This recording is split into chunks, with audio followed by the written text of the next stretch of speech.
itong si Vice Ganda nais ideklarang persona non grata sa Davao. Ilang Davaoenyo pabor dito. Alamin natin kung bakit sa pag-uulat ng Bombo Radyo Davao.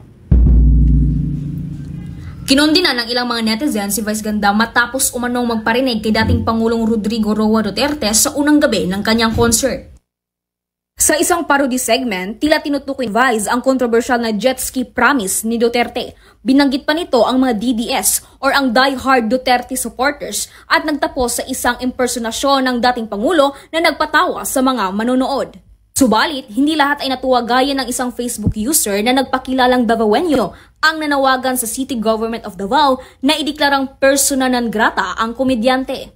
Sa lokal na pamahalaan sa Pilipinas, kadalasan itong ginagamit upang ipahayag na ang isang tao ay hindi na welcome sa isang lungsod o probinsya dahil sa mga kilos o pahayag na itinuturing na nakakasakit o walang respeto sa komunidad. Napansin din ang pagbaba ng followers ni Vice sa social media na mula sa dating 20 milyon, bumaba ito sa 19 milyon at patuloy pang nababawasan.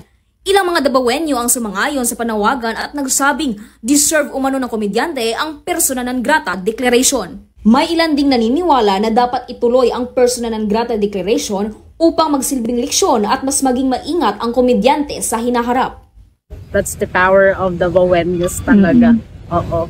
Nakita ko 'yon sa sa social media kasi napakaingay ng mga Davaoenyo, especially pag taga Davao ang inaapi talaga. Especially si Pangulong Duterte, impluwensyang tao.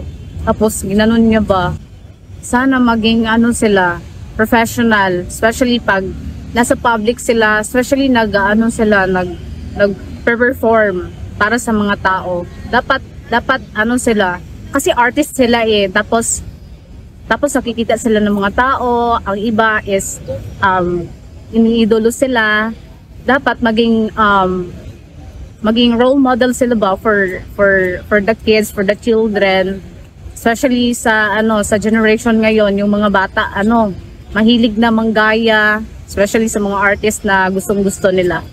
Your freedom expression ends when you are hurting the liberty of other people, and I understand. I think a lot of people can feel that sentiment.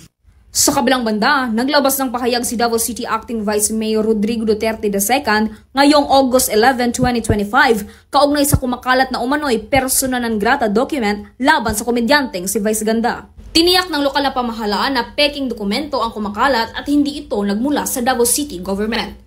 Ayon kay Duterte, mas marami pang mas mahalagang bagay ang tinututukan ng sangguniang panglungsod kaysa sa pagbibigay pansin sa mga walang basihang isyu na ginagawa lamang upang makakuha ng atensyon. Ipinaliwanag niyang nakatuon ang konseho sa paggawa ng mga pulisiya at mga programang makakabuti sa mga Davaoenyo, kabilang ang pagpapabuti ng infrastruktura, pagpapanatili ng kaligtasan ng publiko, pagbibigay ng kabuhayan at pagpapalakas ng mga serbisyong panlipunan. Dagdag pa ni Duterte, hindi mababahala ang dignidad at dangal ng mga Davaoenyo dahil lamang sa mga insulto at walang kwentang biro na ginagawa para lamang sa clout. Aniya, ang mga public figure na ginagamit ang kanilang plataforma para manlait, imbis na magbigay inspirasyon sa publiko, ay mas nagpapakita ng kanilang sariling ugali kaysa sa mga taong kanilang tinutuligsa. Mula dito sa Davao City, ito si Bobo Biancacu and this is Bombo Radyo Philippines, the #1 and most trusted source of news and information. Basta Radyo!